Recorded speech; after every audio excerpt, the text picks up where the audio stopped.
Ladies and gentlemen, thank you all so much for joining us live on this lovely Monday evening. It is September 20th. This is the Voice of Reason podcast. My name is Sean Phillips, and as always, I am joined alongside my co host, Mr. Andy Van Beber. How are you doing today, my friend? I am worn out, but I'm good. I'm putting in my I hours feel that. for the for. I'm putting in my hours for my driving, so we put in 8 hours today, and that was so not fun.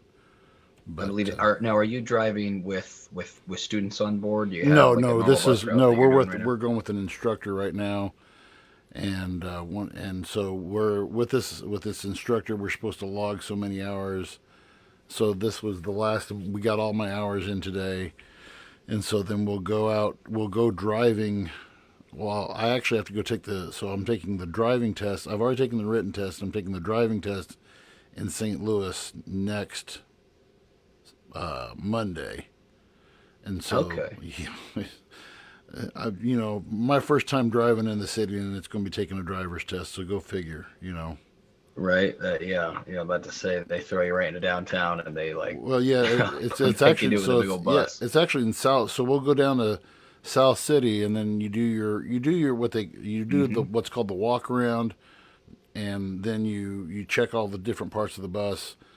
Then you do what's called your skills test, where you have to parallel. Just saying this scares me. Parallel parking a 50-foot bus, and then Nice. yeah, and then we do what's called a you do this basically like backing in between buses and stuff like that, and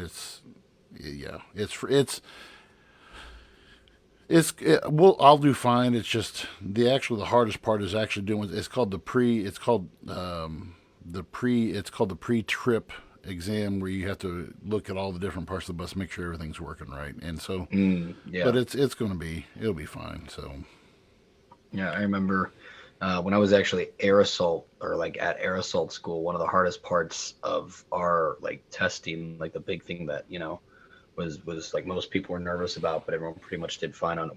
We did this thing called Sling Loads, which is essentially, yeah, like you inspect over and over. You inspect the sling load of the, whatever it might be that normally would connect to a helicopter. So before it lifted up, you had to ensure that like it had the literally like the proper amount of chain links connected to it, made sure everything was tied down correctly, and it was such just like it's one of those things like you know it, but then you just get in your headspace about just being nervous and like missing over little things, and yeah, I that was like this that this this weekend. I had soldiers do I saw you. drill. They had to do like the their general orders and stuff that they had memorized. Like I would hear them with it memorized correctly, but then the second that they had to like come up in front of me and like recite it, they just were lost in the sauce. So Well, that's the it thing was too. rather I mean, entertaining. once you have to memorize that thing, and there you have to go around the bus, and you have to point out all these different parts and everything. And that's like you said, you get lost in it, and then you're like, okay, did I say what I was supposed to say? Did I miss Hmm. something? Because I mean, all it takes is them just to say, okay, take it Yeah, home, And I'm just like, yeah, oh, it's so bad, it's so bad. What about yeah. you? How was your weekend this weekend? It was good. It was extremely busy. I was exhausted. So Saturday morning we did PT and it was a ton of running. I did a lot of running and I was pretty sore from that. We did, fitness stuff throughout the day, lots of exercising. And then that, drill lasted, a lot of training. Drill ran late. And then I drove an hour to Sedalia, worked a wrestling match there. Um, got beat up. I saw your Uh, post. No, I didn't yeah, win. yeah. Yeah, I got beat up and then stayed late to, tear the ring down or whatever. Got home around 12:30, went to bed at 1, and then You're back up for got up at 6 a.m. to, wow, get back at it. And wow. we played, for PT, we did a game of ultimate frisbee that lasted an hour and a half, and my Apple Watch told me that I had burned 1,400 calories during it. So it Oh was man, that's a college tossback for me. Ultimate frisbee. That yeah, that it was we kind of did the old tackle ultimate frisbee. So I mean, it was that's kind of how competitive it got towards the end of it, where people were just like, because the game was so close, it was super competitive. We just had like people trying to tackle each other. Like when the frisbee was up there, we're like, all right, we got to be careful because if you guys blow a shoulder out or tear an Right. ACL because we're playing Right. ultimate frisbee, we have a lot to answer for. So, Right. but So it was good. And then I went home and watched football on the couch. So, how about you? I would, like I said, this weekend was busy for us too. We did so Saturday we did the helped with the YMCA. We did Bryson and I did a DJ appearance and did I saw that. Yeah, and yeah, that yeah. was 95 degree. Who knows? In the middle of September, you're 95 degrees in the middle of September, and we Mm, roasted so bad. I believe it. Yeah. And then Friday night, I had a client over, one of our Clopton alumni who I hadn't seen probably since he graduated about 8 or 9 years ago. I think he was in your Oh, class, nice. and then we caught up on some stuff, and then yesterday just sat around and watched the Chiefs get annihilated. Well, not annihilated, but just embarrassed. But such is life, and Yeah. and then getting destroyed in fantasy football. So, what else can you say? Yeah. Well, thankfully, if all goes well right now, I will get my first fantasy football win of the season, which is Yeah, always nice because last week was not so nice to me, but there's hope this week. yeah. So So well, I do we can kind of discuss it here. Kind of a small elephant in our room that I kind of want to touch on before we get into our stories. Um, at least for the time being, the foreseeable future. Um, it looks like for a little while, it's just going to be Andy and I running the show here for a little bit. Our co-host Travis will eventually be on here in the coming weeks to talk, and um, he will probably be on from time to time. And we've got another um, individual who you guys have seen here a lot that might be coming on to kind of help us out weekly. It's one of those things where when Travis comes back on, we'll definitely let him explain everything. But busy schedules just can get overwhelming, right, um, and which is completely we were just to be upfront, we were totally supportive of him. It wasn't like, oh, you guys are absolutely dirty bastards or something. It was, he's like, hey, no, just need to kind of, and we were totally supportive of absolutely, him, yeah, and he said, we just agreed with him, and we wanted, just to be there for him. So we were glad that we could support him and yeah, all what's going on with him. Matt was going to yeah, be on, and then some last minute changes with him. He will hopefully be with us next week, but he hmm gave me his opinions in like 3 words for every topic that we're talking about tonight. So, but he oh, will he will lovely. he will be with us soon. So That's funny. No, yeah, I'm excited to have him back whenever it comes time. he is Uh, he's definitely an interesting creature. But I wanted to yeah, I wanted to lead in with this. We've got a lot of different topics we can touch on, and if we go over on some of these, then we'll pick them up next week. But I wanted to of course. start about with this latest TikTok craze, and that's why we titled. By the way, episode 29 tonight, Sean. Episode 29. Yeah, Yeah, yeah, we yeah, are we we're are moving clicking on up along. in the world. But Yeah. just wanted to start in with this newest TikTok craze. It's called Devious Lick. I'm sure you may have heard of this, but for those of you who don't know what Devious Lick is basically a craze on TikTok where you, I don't know if I want to say sabotage, vandalize, rob, steal stuff from your school, and then post it on social media. And Sean and I were discussing one of where this kid walks into the bathroom and somebody's taking a dump in the stall, and he says, "No, somebody stinks in here," and he rips the soap dispenser off the wall and throws it over the stall. There's been others. I've seen pictures of people stealing, of all things, stealing a urinal, and yeah, and paper towel dispensers, televisions off the wall, stuff like this. And so it happened to me this week. It actually happened last Tuesday. We could go tomorrow.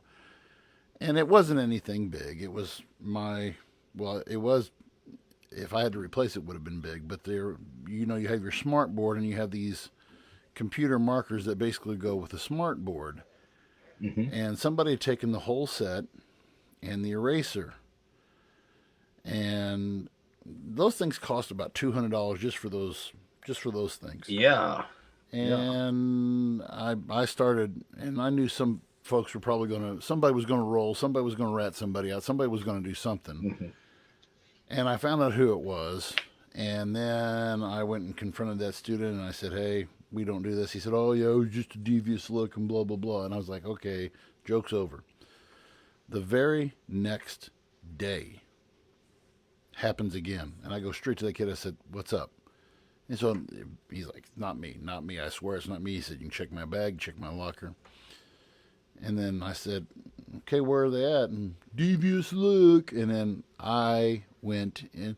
I got upset. I came home that Wednesday night. I told my wife, I said, I'm going to tear people new buttholes tomorrow.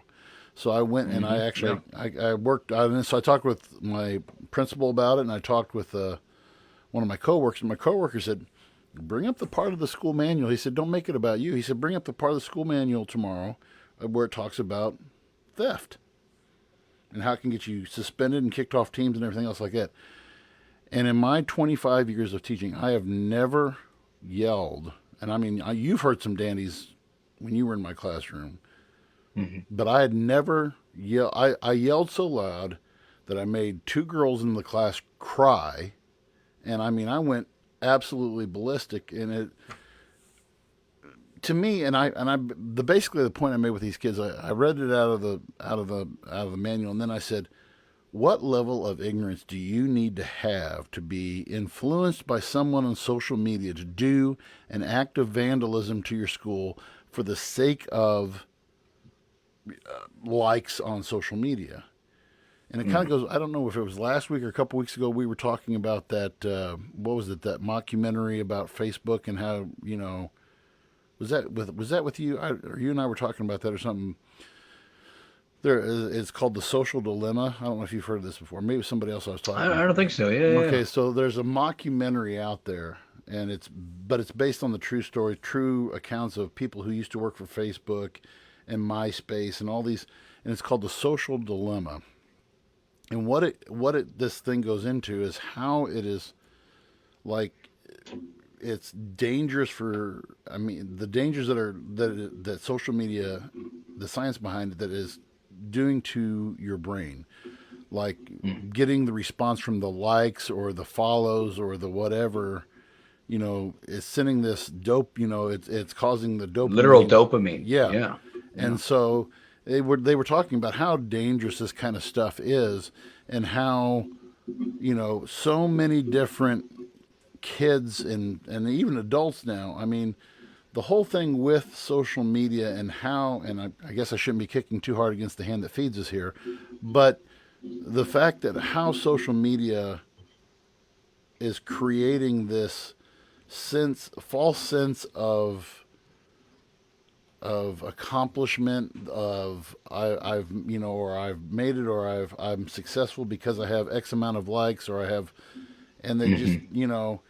and when you have a keyboard in front of you and you have no filter and you can just totally go at it, but yet you can't carry on a reasonable conversation with the person. Hence, the purpose of this podcast. To me, people, we've lost the idea, and I've seen this over. I'm 47. I've seen this, that we've lost the ability of how to communicate face to face. We've lost the ability to say, Hmm. okay, we're going to sit down and have a conversation. It can be about, you know, it's. I saw this talk one time, this saying one time that said, we can't talk about religion and politics and human sexuality because we're kept from talking about it because we argue about it too much on social media. Right. Yeah.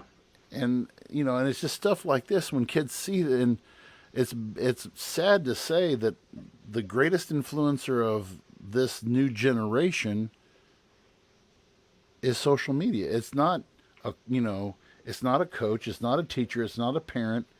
And I'm not saying this for everybody, but for a lot, a large percentage of kids, you know, it's the phone, it's the social media, and we're creating a I call a generation of phone zombies because people don't know how to, you know, operate outside of this parameter of your little cell phone. Yeah, yeah. I mean, you're not, wrong.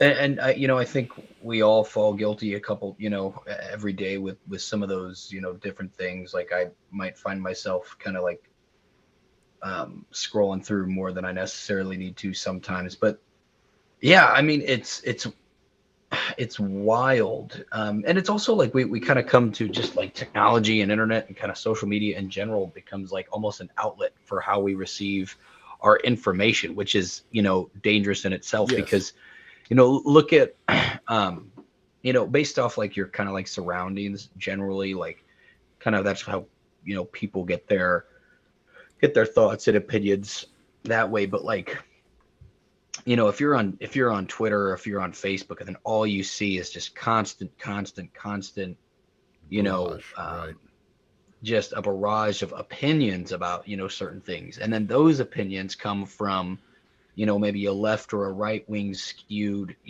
news network that is just posting clickbaity articles just to grab your attention. And like it's advertising literally is kind of like marketing runs how our opinions go. Newspapers are hiring more advertisers and marketers, not so much to sell a product but to sell a story. Mm-hmm. um and even if that story isn't always 100% true, like I would say now more than ever we constantly see shoot first, ask questions later when it Exactly. comes to Exactly.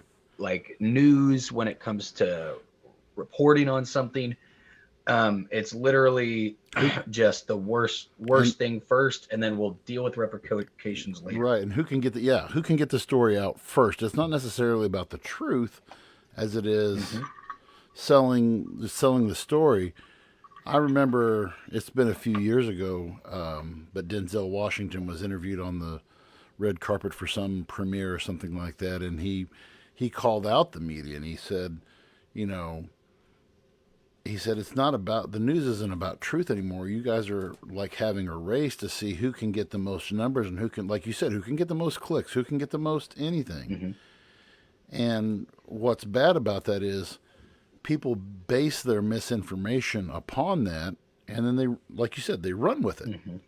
And There was a I don't remember the name of the news outlet because it's not like a major news outlet. It's kind of like an internet news outlet. That's definitely more of like a super right wing. I would almost call it more of like a Trump news kind of program where this news anchor was interviewing this like veteran, U.S. veteran, like a former Navy SEAL or something, that was like talking about the withdrawal of Afghanistan. And the news anchor was like, "Yeah, Biden butchered this, and someone like Trump wouldn't have done this. He was playing it out." And then and the vet didn't even like bash Trump. He's like, "Yeah, but in all due respect, I just want to let you know, like this started from this, like a couple years, like during Trump's presidency, he was starting to withdraw, and then the news anchor just started cutting him off. Like, no, I'm yep, gonna stop it there. I'm gonna, and right. then he literally was like, cut his feed, and and he just started yelling like, "I don't care if you're a veteran, you will not slander President Trump on my newscast." And it was like, if this is not a clear sign of what fascism looks like, Right. I don't know what is. And I just saw an advertise. I haven't checked this out yet. I just and I heard it on an ad today, and I saw I think it was like a commercial even on YouTube. But Hmm. it's labeling it's called Smart News, and I haven't checked it out, so I don't know anything about it yet. But they're claiming to be just the facts news, like the old school, just the facts news, no commentary, no, it's news you need to know, Hmm. straightforward. And it's called Smart News. So I'm going to check that out this week. Hmm. And I'm kind of curious. I mean, I've been And I was talking about this with my principal the other day. We were just talking about, when you can, go to Fox, go to CNN, compare the two and see how they're, and go to their social, I actually subscribe to both their social media feeds just so I can get Huh. on Twitter when something comes up. Yeah. I mean, they're right there together. When it's a news story, they're usually, I mean, like Hmm. right on top of each other. Mm. And it's interesting to see how each side tells their story. So, but Yeah. something interesting about that. But That's cool. yeah, the other thing I was wanting to bring about before, we wanted to talk a little bit about Gabby. I'm gonna mess it up, Sean. Gabby Petito, Petito. Yep. Okay, so this young man, I want to make sure I get his name right because he's playing his 15 minutes of fame, and I'm gonna bring this graphic up. Some of you have seen, and again, I'll apologize for people who are listening and not watching, but on your screen right now is what you see is the Nirvana Nevermind. Nevermind was the album that probably revolutionized the grunge music scene 30 years ago. It's hard for me to believe that I was a senior in high school going into my freshman year of college when this album came out. But Nevermind, and you see on there on the top picture there is the actual was the album cover. The gentleman, and I was Eldon, what was Spencer Eldon, and this Hmm. young man, he is 30 years old, and on the 5 year, 10 year, 20 year, and then the 30 year, he recreated, and what you're seeing here on the screen is the recreation of this album cover, and little Spencer there when he was, this was taken at a pool party. This picture was, and the guy who took the picture sold it to, I believe it was Geffen Records, and the guy got $400 for the photo. I would And say his parents got paid for yeah, it. Like his parents yeah, agreed to have him take this right, photo. Yeah. right. And so now, 30 years later, Mr. Eldon is suing Kurt Cobain's estate and Nirvana. It's Dave Grohl, Kurt Nevlicek, and I'm not Kurt. I don't know, but it's Kurt Cobain, Dave Grohl. I can't ever pronounce that other guy's the bassist name, but and again, he's suing for $150,000 in damages because he claims that it is child pornography. Now, obviously, the boy's little tiny penis there is, but I was reading I was going through a number of commentaries today about how you can look back throughout the ages, and I'm not an art historian. I teach history, but I'm not an art historian. But I mean, we talk about different eras in art, and and to say that this is child pornography, I mean, this guy, and by the way, this guy actually has the word. I'll bring it back up here real quick, but if you can't really see it here, but if you look on the bottom photo here, it's kind of hard to see, but he actually has the word "never mind" tattooed across his chest. And He this guy, also he commemorated it. has he's recreated this photo multiple times. Like on it started Yeah, to get like once a year or something on his right, birthday or something. right, He was right, recreating this photo. Yeah. right.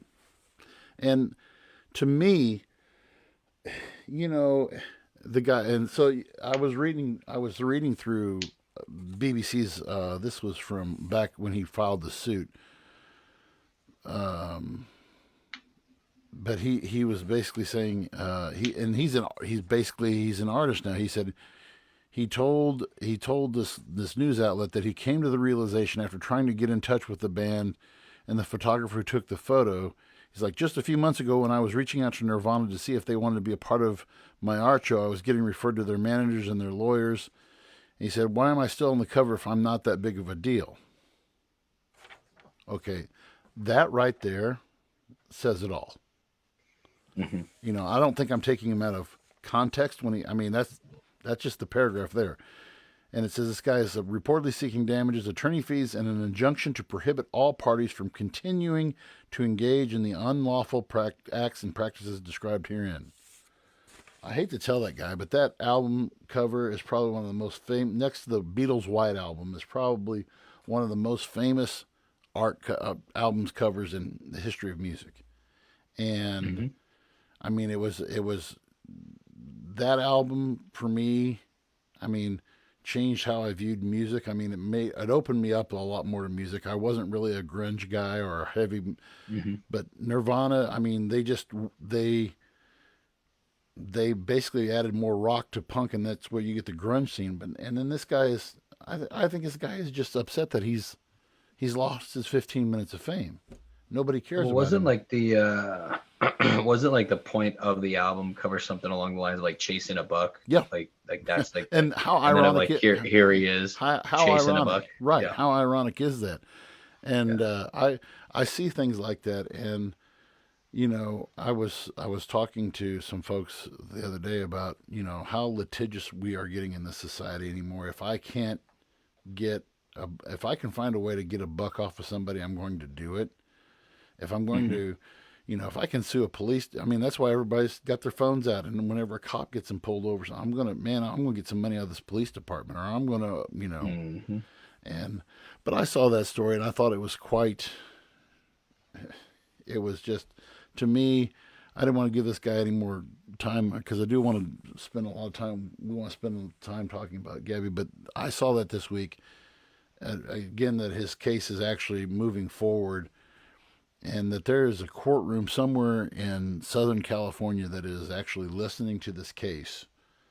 Is and A number of lawyers who I read there, this guy, he benefited from it. He celebrated it. He had it tattooed on his. And now Hmm. it's when Nirvana doesn't play his way and be a part of his art show. Oh, now I'm going to sue you for child pornography and exploitation.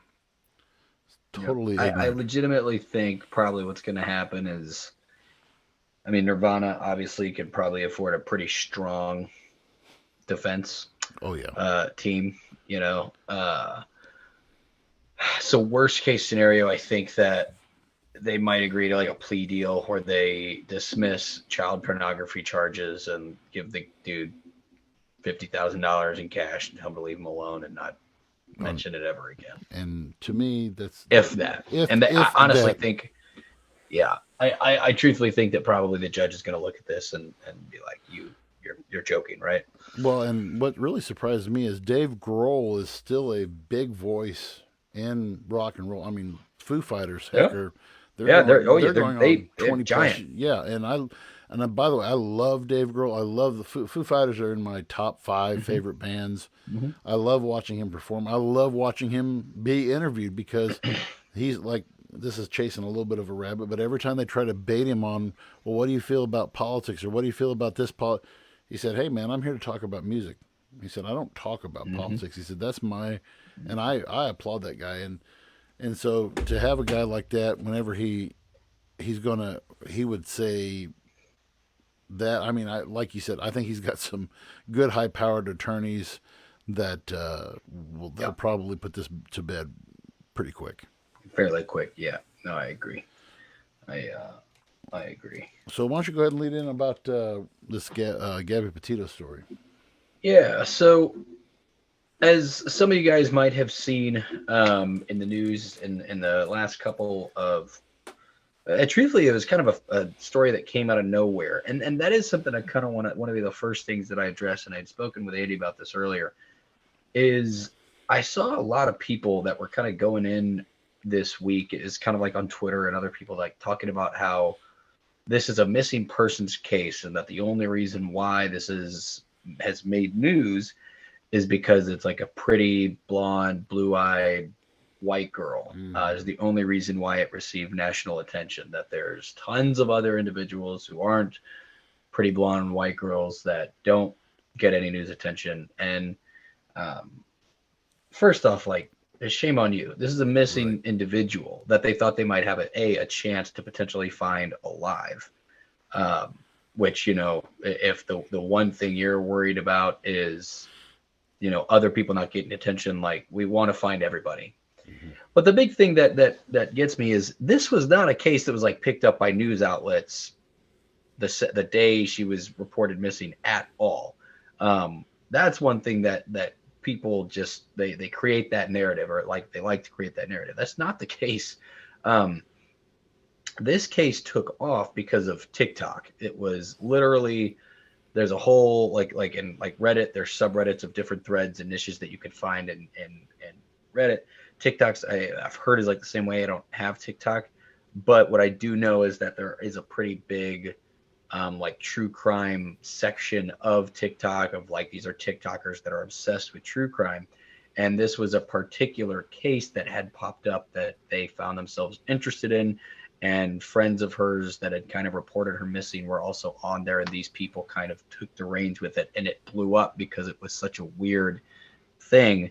And then it made its way into the national news because it was so big on TikTok. So, And the thing also is that, and to give a little bit of back with her, Gabby actually, I guess she has a pretty large Instagram following before her death anyway.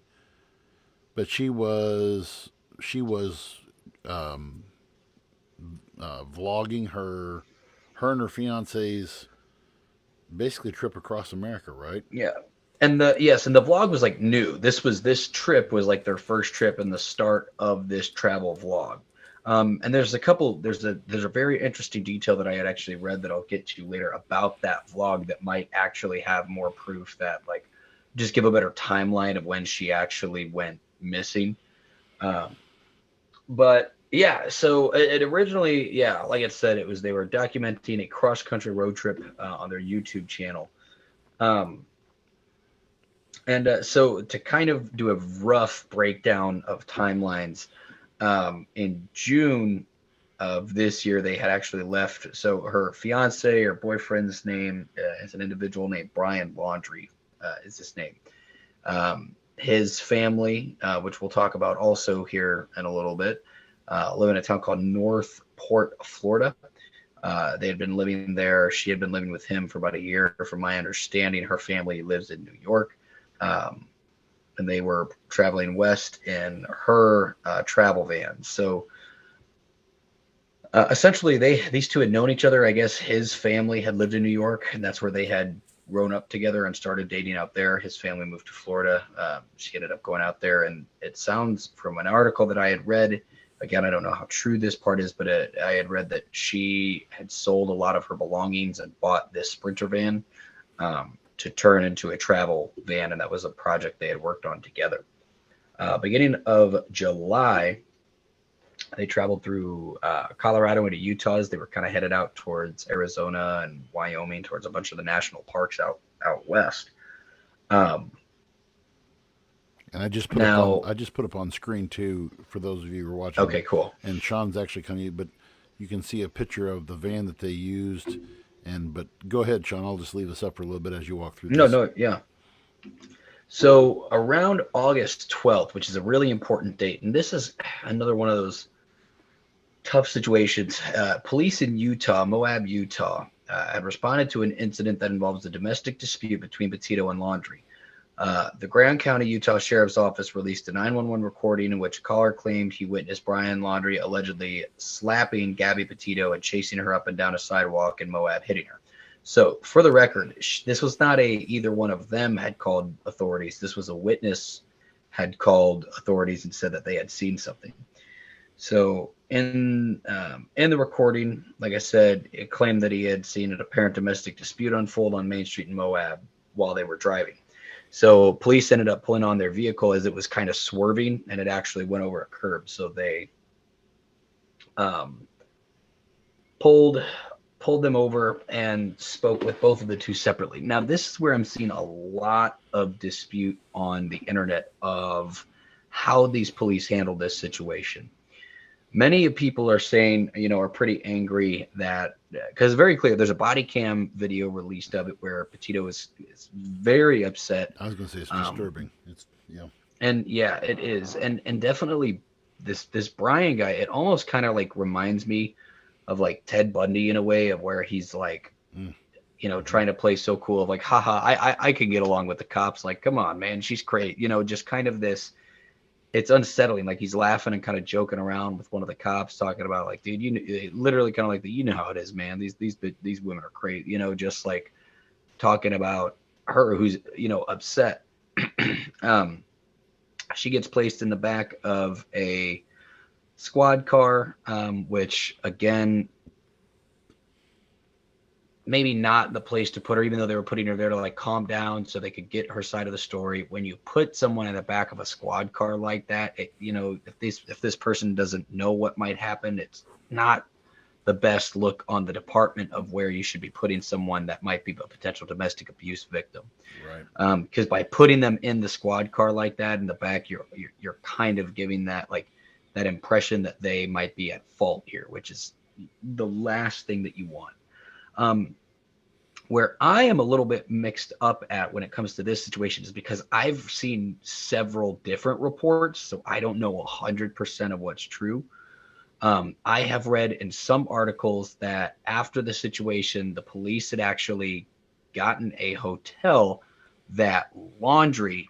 So I've like I said, I don't know the specifics on this part because I've read several different articles from several semi-reputable news sources where one of them has said police just let them go. They left together.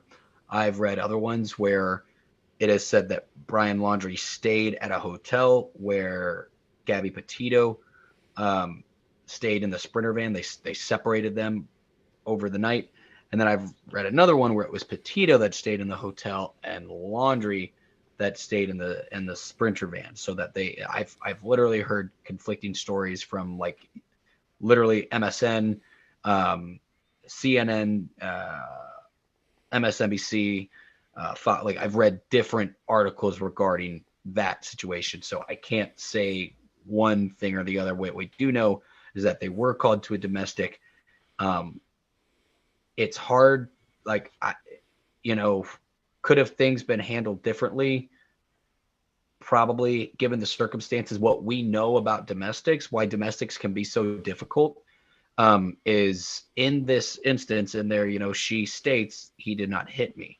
So the police weren't going to move forward with any kind of charges. What people have to understand is like when it comes to these kind of things, like this is to put it in perspective. When we look at domestic abuse cases across the United States, like if you might know someone or you might have heard about someone who like might be with an individual where it's continuous or it's like, why is she still with him? This happens all the time. Mm-hmm. It's people don't understand if they're not in those situations how difficult it might be. The mental puzzle that it can bring upon someone to be in that kind of situation is very dangerous. And then here's the thing with it is, the SOP of the department might dictate if she says like, hey, he didn't hit me, I'm not pressing charges. There's nothing that the police could do, especially if the police themselves haven't seen anything, because they're taking a potential eyewitness's word over the word of the individual who it's, potentially if he says, yeah, she got hit, but she claims she didn't, it makes it kind of difficult. You don't have anything that you can move forward with. So that's a difficult thing about domestics and why some of them can, repeatedly happen over and over again. If the victim chooses not to press charges, or if the police don't have proof and the victim of the abuse is denying any abuse claims, you can't just arrest someone off of, that he might be hitting her. We don't know. That's why these kind of things happen. And I want people to understand that's why they're so difficult. And police just can't arrest him or book him on the Right. spot Right. if she's saying it didn't happen. So Do you that's where it's with difficult. and with this? I'll just call it an epidemic of. I have no stomach for any kind of domestic abuse or parental abuse in my line of work. I've seen a lot. I've had students who, and it's been a good long time ago since I've had students who have come to school with bruises on their arm. I mean, you could Mm-hmm. just tell it was like, a hand, and then on, up here, the ones Mm-hmm. that get me are when I see bruises on both, Hmm. both upper arms, and it's kids do not kids and women alike. I think they do not want to cause a ripple, and I think with domestic abuse, and this goes for male or female, and maybe it's just because they do not feel, well, I can't survive outside of this situation, right? It's kind of like And that's a something that learned the abuser helplessness. can tell them. Yeah. Yes. Well, and look at like when it comes to like child abuse too. Like you have to, a big thing like I hear a lot is like the power of like saying sorry. Of like if someone was to hit a child or do something to a child, and then them say, sorry. Like if that's all the child knows, like this parent, this is the person who protects me. This is the person who looks over for me. It becomes, it can become normal to that child that like this is just how it goes. Well, let me which is bring which is a huge, yeah, yeah. one of our viewers, who I know for a fact works with the Pike County Sheriff's Department, just commented, and she said, for most states, law enforcement can just take a report and turn it over to the prosecuting attorney's office, Hmm. and the state can choose to press charges, regardless on if the victim is cooperating or not. A lot of Mm. domestic abuse victims, though, do not make reports on the assailant. Hmm. And Yeah, again, and especially in out of state in Utah camper, like how long is it going to be before that report gets sent up? well, and I mean, to me, how this could, and I'm sure that we're going to get more as more stuff Hmm. comes. I was, while you were talking there, I was just looking at and I just had something actually just come up over my phone about how the FBI did another raid on the laundry house this morning, and Correct. Yep. they seized more evidence. And obviously, they can't disclose anything about that now. But I think that what they're doing is they're going to build this case that you know grows and grows. But and it is a shame that it takes something like this for it to come. But where this one case is made public, hundreds of thousands are not made Hmm. public. And to me, that is Correct. that is a very, like you said, that is so sad because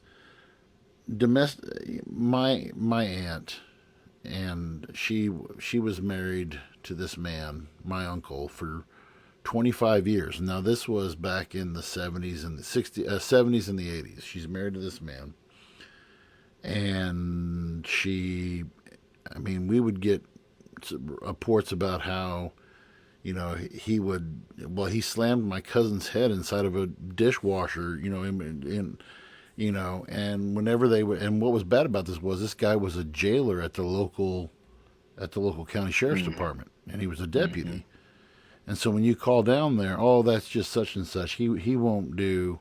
He and again, 70s and 80s, it was just you definitely did not air your family Your business out baggage. there, Yeah. and you didn't put Yeah. out your, yeah, right, you didn't put your baggage out there. And there came a time then when my aunt just said, we're leaving, we're Hmm. leaving. She had two teenage boys, and her daughter's the same age as I am. And it took 25 years Yeah. of Yeah. that to happen. Now, and I don't want to just say it's just on me. I mean, it goes the other way too. And I know men who take not a physical beating, but verbal and mental beating. And where do you? I just want to go into this before we get to talk more about Gabby. I want where you and I are both in healthy relationships, and we have we learn, where does the breakdown occur? Do you think that it gets to the point of where is it learn where this violence occurs? Is it something that's learned, or is it just lack of self control, or how do you? I mean, how would you see that? So as far as like what What? causes Yeah, someone to yeah, yeah, do, yeah. man, I don't think you can. I'll be honest. I don't think there's ever a real reason. And that's just based off of like could it be, let's talk about like when we talk about bullies, right? Like people that do bullying. Mm-hmm. Typically, sometimes, you hear stories about how at home the bullies are abused, neglected, or something at home, and that turns to anger that they take out on someone else. Right. Um, I don't know. That's not every case. Look at some of like the most this is an extreme example, but this who we have real data on is look at like some of the most horrendous serial killers of all time. If you go back and look at like their upbringing and their childhood, most, not all, but most of them had horrendous childhoods where there was some sort of sexual abuse, some sort of physical abuse, um, constant, and it was never ending. And it kind of led to what would eventually snap and go off and become that. And that's not every case, because not every case is that extreme, and not everyone that's ever had something bad happen to them becomes that kind of person. Right. I think there's so much just based off like personality traits. Like it literally could be anything, because people are so unique, right? But like look at individuals that might have like addictive personalities, right? Like it might not be addicted, they might not be addicted to alcohol or drugs, but they might be addicted to their phone, they might be addicted to food, they might be addicted to anything. It literally could be, but if they just have that addictive personality. So take it with someone that might tend to just have a little bit more of a more aggressive tendencies, Mm-hmm. and then they don't have an outlet, and then all of a sudden, like look at what's that old saying about like the Irish, like um how what kills most Irish is bottled up emotion of just Right. Right. being Just keeping it quiet all in. Right. for Right. keeping it all in until it just kills you. And then in some cases it's when you bottle it in, you take it out on those closest to you. They literally, and that's a lot of times why it's usually I would say from men to women, it's more, and like men to children, it's more physical abuse, because they feel like that's the person, like I can't hit my boss, but you I can you are take it out smaller than on. me, I can Right. hit you. Well, don't you And then think like with this thing and you mentioned that bottled up thing, and you go mhm, back through the Instagram story, and this vlog had, I'd lost track of how. I mean, it had quite a few entries in it. Okay, mhm, so somebody there, obviously there wasn't a lot that we weren't seeing through this. I mean, police are studying, this vlog, and mhm, then they look at the body cam footage. There's already forensic scientists. I read an article this afternoon that here's something, and again, we give it up for the police because they do their job in strenuous situations. mhm. But this one forensic scientist had mentioned in an article today the key, some of the key factors that they should have been seeing with this case, and with when they had them both there and they had them separated, you know. But again, police aren't trained, social workers. No, and see, here's the thing about that. This is where, like, when people were like, I saw these people trying to make this argument of the whole defund the police, of how, like, okay, we'll Right. send a Yep. social worker into that And situation. I'm not Here's the going. thing. I'm not Okay, going in. I'm not going to that. I don't agree with that at all. right, that the there's levels to it, because if we just sent a social worker to that situation, not police officers, just a social worker, who's to say that the fucking Brian Laundrie doesn't beat the shit out of the social Right. worker, Right. right, and then Right. dips out like go piss off, I'm gonna do what I'm gonna do. Right. Now this could be one of those things where it's like, okay, well, how long does it take to become a social worker? How long do you have to train to do Oh, that? Can jeez. we train our police officers that length to do it? Well, Maybe. and they were But then what if, what if we had, on calls for domestics, what if we take, what if social workers go? Well, then it's like, okay, well, and then that you have to outweigh the dangers of, well, what if the person inside there just starts shooting, and then we have a exactly. bunch of dead social workers? And So that it's like and we can't make everybody happy. It's not always going to be perfect. and the law enforcement. I mean, think about how fluid that situation was. You get the and we've heard this before. They get the 911 call, so they're responding. And when I Mm-hmm. still remember back when we had the police officers on back way back, whatever it was, episode 9 or 10, and Mm-hmm. they're telling you, we're not getting a lot over the radio. And I think we've Right. talked about this before. They're not getting details over the radio of what's going on, what the situation. They're pulling up, and they're not pulling up to say, "Okay, guys, let's sit around and let's talk about this Mm-hmm. problem." No, what's their number one job? Their number one job is to come in. What's their slogan? Serve and protect. Okay, Mm-hmm. so they're out there to protect Brian Laundrie from, from Gabby, and Gabby from Brian. Mm-hmm. And they don't have. I mean, that's not their number one priority, is to figure out why it's happening. They just got to Mm-hmm. keep. They've got to de-escalate the situation is the number one thing, and that's. And I'm glad you brought up the whole defund the police things, because it isn't the police's job to. But like you said, if you send a social worker in there, I mean, unless they're packing, they could get Mm-hmm. they could get pistol whipped, they could get shot, they could get who knows what. Yeah. And so you can't. And you brought that point. You can't keep everybody happy. What's a police officer to do? So when he arrives, he's going to Mm-hmm. evaluate this, and it's what is it? Probably less than 20 seconds that they have to when they arrive on scene, evaluate the situation. If it's abuse that's in action, they've got to get in the middle of it, break it up, separate Mm-hmm. the two, put one in one car and one over on the curb, and then, like you say, Johnny Smooth Talk starts his whole thing. Oh man, she's just crazy, and I do remember. Did you hear?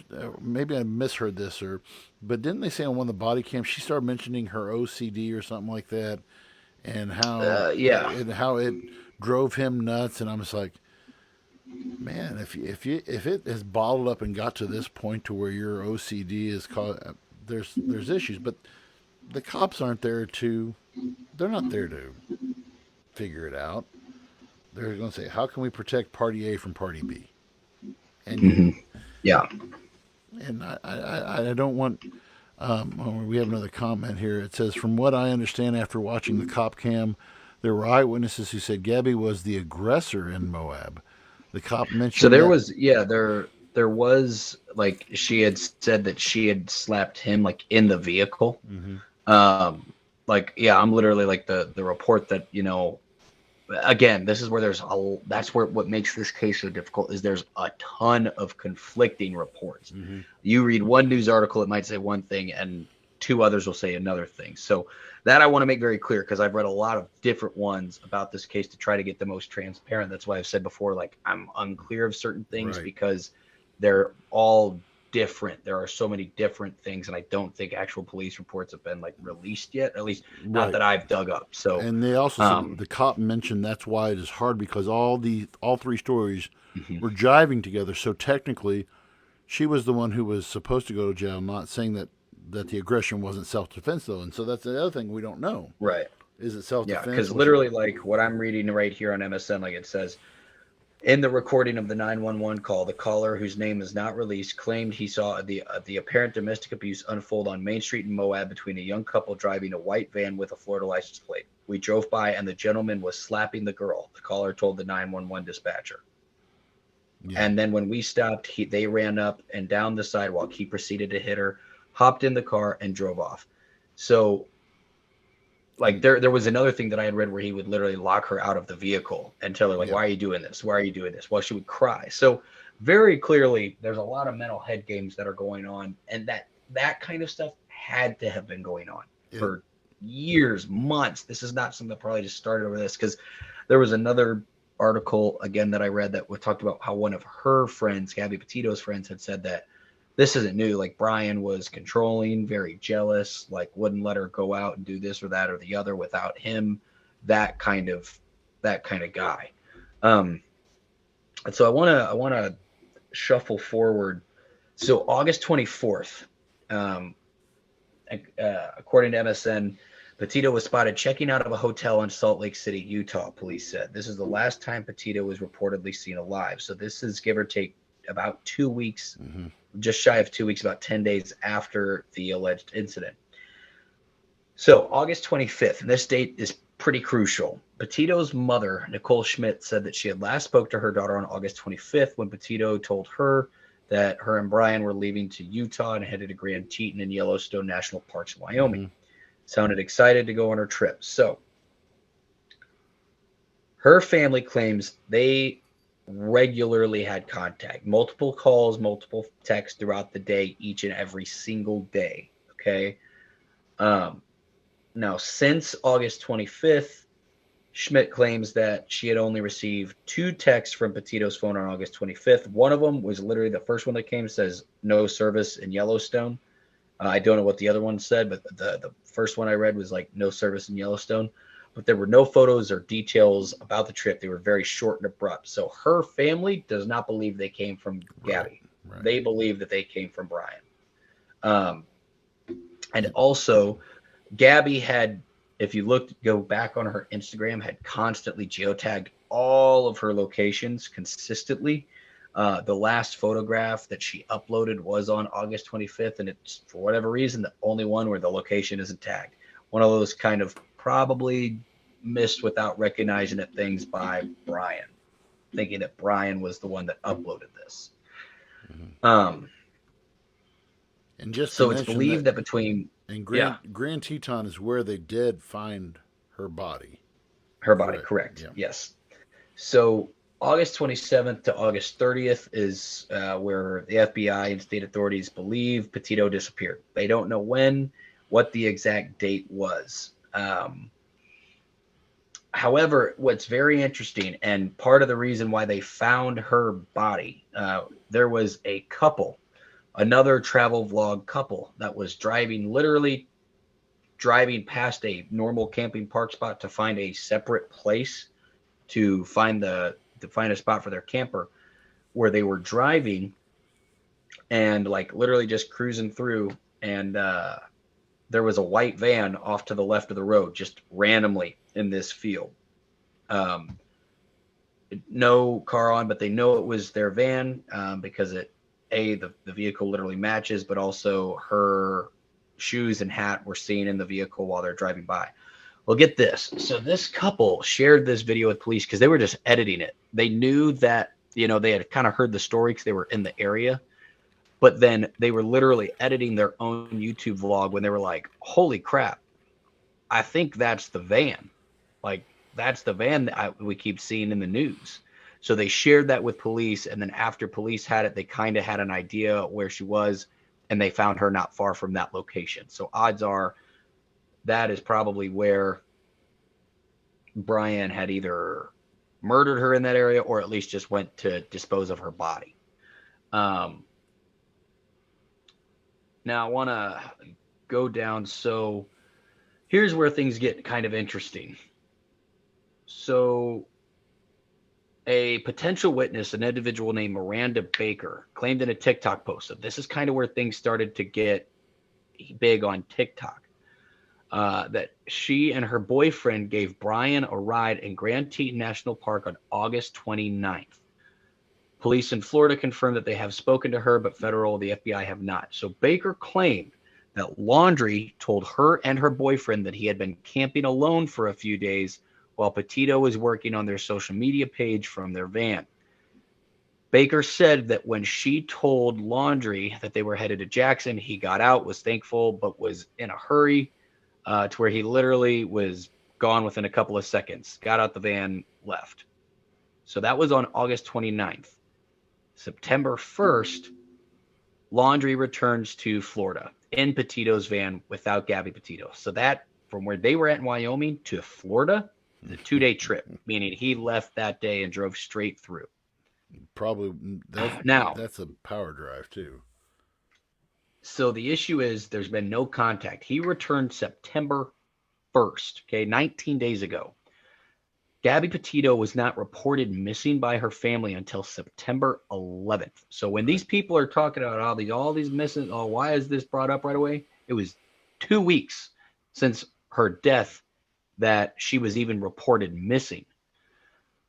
So a family who lives in Long Island said that they had reached out because they hadn't heard from her for 2 weeks, which was very not like their daughter. Mm-hmm. So September 14th, Laundrie and his family released a statement that he will remain silent under advice of counsel. His attorney was very short, just said, "We hope they find Gabby Petito and bring her back." That literally very short, sweet, to the point. Well, here's an issue, and I don't want to get my days mixed up, but I want to say that it was at that time, or it was the 16th, that the Norfolk police had said that they had spoken with Brian or talked to Brian, where that was allegedly not the case. He had already been gone because they said that they had spoken with him, but then they reported that he had been missing since Tuesday, 2 days prior to when they said that they had spoken with him, which is a bit fishy coming out of this police department. Right. It's almost one of those like, oh, we took the parents' word for it that he was there. So it wasn't until September 17th, 3 days ago, Laundrie was reported missing by his family. And according to both the attorney for the family and Northport Police Department, Laundrie's family said they hadn't seen him in days, which, mind you, it was September 16th that they had allegedly spoken to, the Norfolk police said they had spoken to him. So clearly timeline's not crossing with the police department, which again, You're right. kind of sketch. My So now the yeah, go ahead. mystery remains. Now, where is he? Yes, that is where the mystery is. So moving forward, kind of past a lot of this stuff is her body. I want to say was found yesterday. Again, and it wasn't like it allegedly hasn't been confirmed as far as like a DNA match, but from what I was reading, it sounds like they're 100% sure it's her. The tattoos are matching, right. and stuff like that. Yeah. So cause of death has not, at least they say, has not been determined. I just think it hasn't been announced yet. Well, and the autopsy report is supposed to be released tomorrow. What I just read. Yeah. So it should be coming out soon. So they are apparently looking for Brian in about a 25,000 acre nature preserve. We had spoken kind of before this. I think there's a couple different things on the table. Clearly, his family gave him time. If he returned the 1st and nothing had been said up until the 16th, he had 2 weeks of preparation to get himself prepared to leave. Whether or not he fled the country, whether or not he has gone to another part of the country, there is a good chance he went off into the Everglades and took his own life. But now the FBI has officially raided Brian Laundrie's parents' home. They have taken his parents out of the home. Where is this? I mean, geographically, where is this located at in Florida? So, if I'm not mistaken,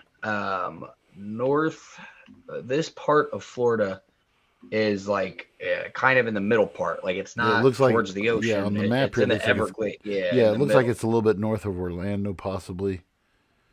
Yeah. So. Yeah. Definitely in that swamp people. Well, and I mean, if he committed suicide or something, I mean, the Everglades, they're not gonna find anything out there. I mean that. But again, we want to, and I think this is a good point for us to, before we close up tonight. If you know of somebody, or if you are somebody who is a victim of domestic abuse, emotional abuse.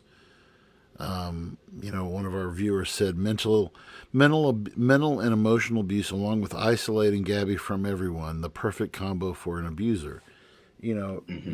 Just know that you do not have to stay in that situation. There are people who can help. I know, especially in this area, there is a group out of Quincy that's called Quinata, and it is for abused women. You can. I actually have personal contacts with that group within my church, and that's a non-for-profit organization out of Quincy that works with abused, not only women but abused teenagers, and so that is an option. Please, get the help that you need, and do not subject yourself to this one more day. Yeah, and again, you know, understandably, it can be extremely scary. It's naturally a big step when you don't know what the next step is. If you've kind of been in that situation for a long time, it can seem confusing and unnerving and scary to try to find a way, what's next after that person. But we are just two humans on this planet. But I do know that um, if there are any listeners that are dealing with anything like that, please, you can always reach out to us to help get you in a place where we can have someone get in contact with you, or that Hmm. you can contact, that can get you out of that situation correctly and safely. Um, because yeah, the last thing we want to see are more cases like this. Right. It truly is heartbreaking. And when you just want answers, you want answers for the family, you want answers for friends, you want closure as to why and what. And unfortunately, it seems like we might not get those answers due to, you know, Mr. Laundrie's cowardice, um, of just being a scumbag Right. human, and trying to take Right. the easy way out instead of Facing the music. yeah, exactly. So on a lighter note, um, I am super excited to be back next week. Well, we'll get some good stuff, and And ag- hopefully we'll have some follow up with some, hopefully, potential good news, or just at least more information on some of this stuff. mhm. If any of you guys have any ideas, we did have one of our listeners give us a list of things that she might like us to hear. So we're actually probably going to dig in, do some research during the week, talk about some of those subjects. I definitely got a good one that we will talk about next week, where there is video and photo footage of Texas Border Patrol agents on horseback whipping Haitian Yeah. immigrants, Yep. which is going to cause quite the stir once it really kind of hits Yep. the waves. So, Yep. Yep. Yep. Andy, is there anything you'd like to add before we No, we check man out here alive. tonight? What a great audience we had tonight. And Yeah. man, we had a ton of comments again tonight. And by the way, before we get off the air, one of our loyal listeners, Colby Coleman, did want to know who you wrestled and got beat by. I wrestled the old superstar Superstar Steve, Steve. one of Harley Race's finest, and one of his first trainees that ever went through World League Wrestling. Old Steve, yeah. Well, there you go. Put the boots to asses on me, but You know, Well, for our listeners, again, please, please, please, if you could, we'd love if you would give us a like. Please give us a share. Please talk with your friends, family, anyone that might like to give us a listen. If there's anything specific you guys do want to hear us talk about, you could shoot either Andy or I a message on Facebook. You can message the page itself.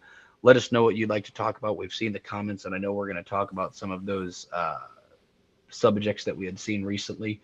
But again, yeah, check us out: Apple Podcasts, Google Podcasts, Podbean, Spotify, YouTube, right here on Facebook Live. We want to grow. We want to do bigger, better things, and we can't do that without you guys. that's So right. it would really mean a lot if you guys do give us a share when we do go live, even if you decide not to listen. Someone might have a car ride or something, nothing else better to do than to listen to us babble away. So That's right. again, thank you all. Thank you all so much. And I look forward to talking with you, Andy, next week. All right. We'll see you guys next week. Yep. Bye bye.